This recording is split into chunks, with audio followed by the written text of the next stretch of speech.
entertained? Are you not entertained? Is this not why you are here? So let's talk about Endgame.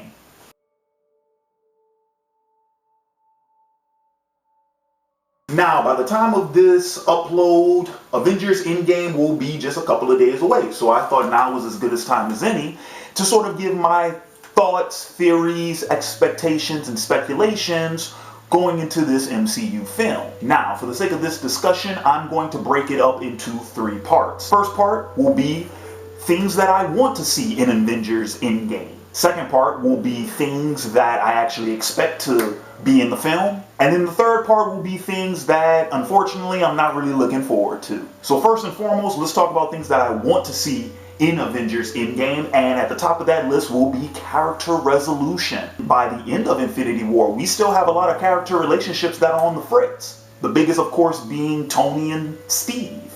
I mean, let's be honest about this. Those are, by and large, our 2 main protagonists because their stories sort of overarch the entire MCU story narrative up to this point. First half being Iron Man, second half being Captain America. Those 2 characters, you know, they're the 2 biggest names, they're the 2 leads, they're actually the 2 leaders of the group. So yeah, I would like to see some type of resolution with their conflict. They don't necessarily have to be best friends or bosom buddies. I actually would not expect them to. But even if they're going to go their separate ways, I would like to see some sort of, you know, acknowledgement happen between the 2 of them. Something to sort of patch up the bad blood, if it were. And the second relationship, and I don't know if Marvel thought that we forgot, but clearly they didn't because they brought it up in Infinity War. And that's Bruce and Natasha. Because they introduced this romantic relationship between the 2 of them in Age of Ultron. And then those 2 characters haven't been on screen together again until Infinity War. And notice it was brought up to some degree. So yeah, I would like to see that resolved. What else would I like to see in Endgame? Well, to be honest with you all, I'm looking for a conclusion. Because up to this point, Marvel has sort of advertised this as it's the end of an era, not the end of the MCU, but the end of the main narrative that we've been given in the MCU up to this point. A lot of cast members have already said this is going to be their last film. Some are open to, you know, showing up for guest spots and cameos sometime in the future, but by and large, this will be the send-off for most of the mainstays in the MCU. So I would actually like to see this whole thing kind of wrapped up, and I would like to see our characters placed in a position where we can more or less imagine what they'll be doing once they're off camera moving forward. So maybe Tony and Pepper finally do tie the knot, and guess what else? Maybe Tony finally gets to retire. Because let's be honest about this. That's kind of been his end game since Avengers 1, the end of Avengers 1, definitely by Iron Man 3, we can tell. Tony's not trying to do this forever. That was the whole point of Age of Ultron. That was the whole notion, the whole idea for Ultron's conception in the first place. Remember that scene from Age of Ultron with him and Steve on the farm? Isn't the whole point of fighting so we don't have to fight, so that we get to go home? I would actually like to see Tony get to go home.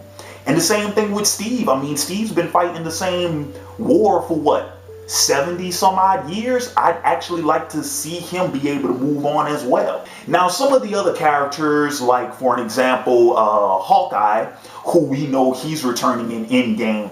Hawkeye already has a family. He already has sort of kind of moved on, and this is the event that's bringing him back into the fold. So I would, you know, kind of like to see him go back to where he was. Same thing goes for Ant-Man, because of course, Ant-Man, the way, well, actually, you know what? I take that back, because if memory serves, I still have yet to see Ant-Man and the Wasp, but that story hasn't been resolved yet either, which I'm assuming Endgame will have some type of answer for.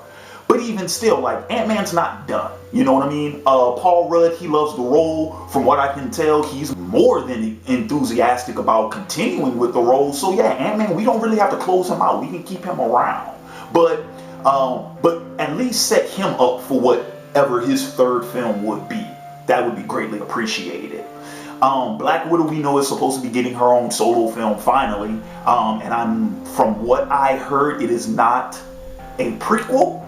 It's a continuation, which, okay, odd choice. But then again, they missed their best window for a Black Widow movie, in my personal opinion. Because the best window for her film would have been in between Winter Soldier and Age of Ultron. Oh man, okay, so this one's gonna be a tough one. For those of y'all who have seen my Infinity War review, you know how I felt about my man Thor. Good golly, Miss Molly, what we've done to Thor. His entire family's gone. The Asgardian hierarchy, if you will, has been utterly decimated. Asgard has been destroyed. Half of his people are wiped out. All of his best friends are gone. God, dog, can we just give Thor a happy ending?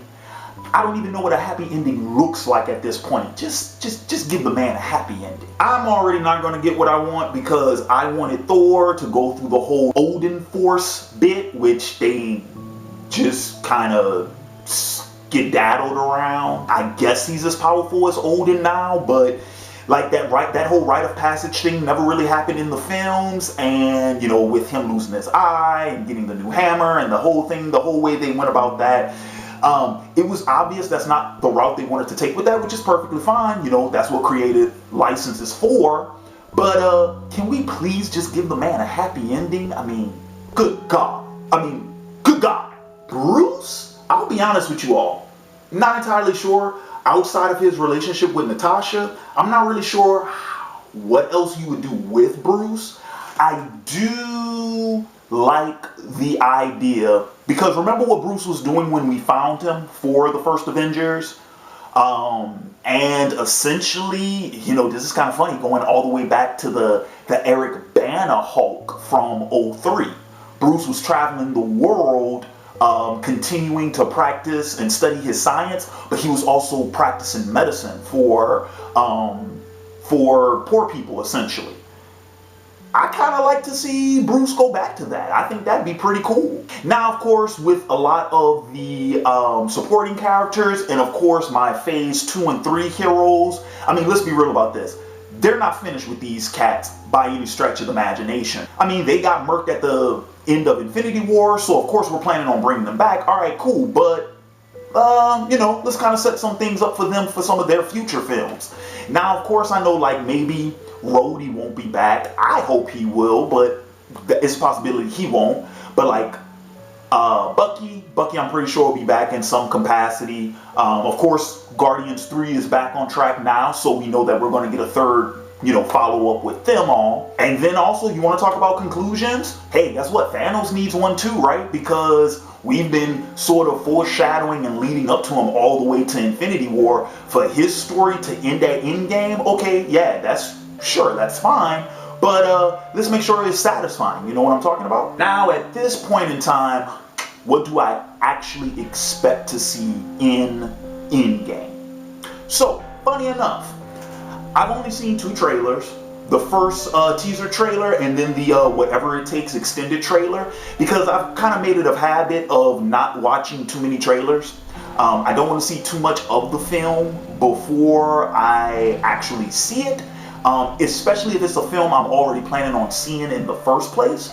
Now, granted, Marvel's pretty cool at this because they've gone out of their way to shoot footage exclusively for the trailer that actually won't appear in the film. So even watching a Marvel trailer, what you see in the trailer isn't necessarily what you'll get in the film. But based off of what I've seen in the trailers and based off of where this whole thing is going, every character conflict is being set aside for this one. This is, you know, the last stand, if you will, the Alamo moment, if you will. But the manner in which they're actually going to pull off what it is they're trying to pull off, I mean, God, so many different theories and speculations have already been brought up about that. We've heard that there's you know, rumor of time travel going on with this, which, I mean, kind of makes sense since one of the Infinity Stones controls time. But for the heroes to actually find other methods to time travel outside of the Time Stone, okay, yeah, interesting enough concept. To quote my man Captain Logan from Geekvolution, you can make anything work, you just gotta make it work. There's also been speculation about that whole, the quantum realm, that could play a role in Endgame as well, especially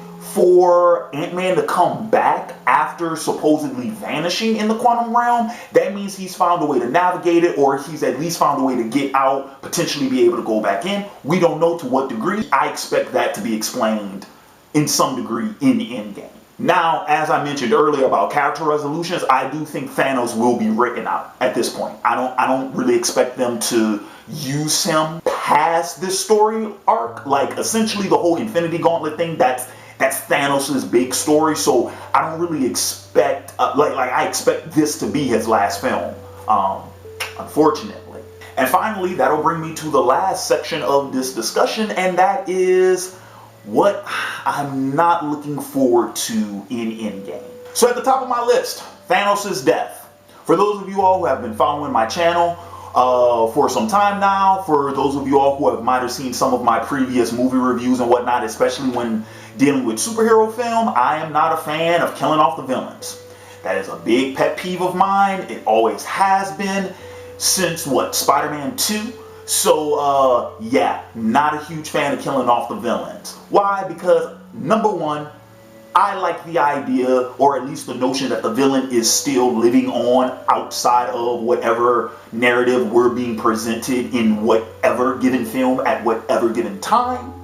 But also, I always like the option of bringing that villain back for something. I mean, hell, we brought back Red Skull for a brief scene in Infinity War. I mean, I like the idea of keeping the villains around. So, of course, it's always been a pet peeve of mine. Every MCU film, we have to kill off the damn villain, and I'm tired of it. Thank God Spider-Man Homecoming didn't do that. Thank God Doc Strange didn't do that. But I mean, hell, man, we even killed off Killmonger in freaking Black Panther. So, anywho, I get the feeling they may very well do that with Thanos. I don't want to see them do that with Thanos. I would like for him to stay alive. I would like for him to come back at some point in time.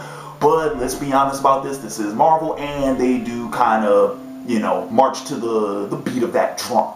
So that's the first thing I'm not looking forward to. Second thing I'm not looking forward to, and I'm sorry, ladies and gentlemen, but we got to talk about this. I'm not looking forward to Captain Marvel. I'm not looking forward to Captain Marvel. I'm not looking forward for what I think will actually happen with her in the film, which I guess this should have been part of what I expect to see in the film. But I expect her, because they're trying to set her up as the most powerful character, and because she's supposed to be the face of the MCU moving forward and all this stuff. Never mind that a certain someone made you $1.78 billion in the box office and got you your first Academy Award nomination for Best Picture.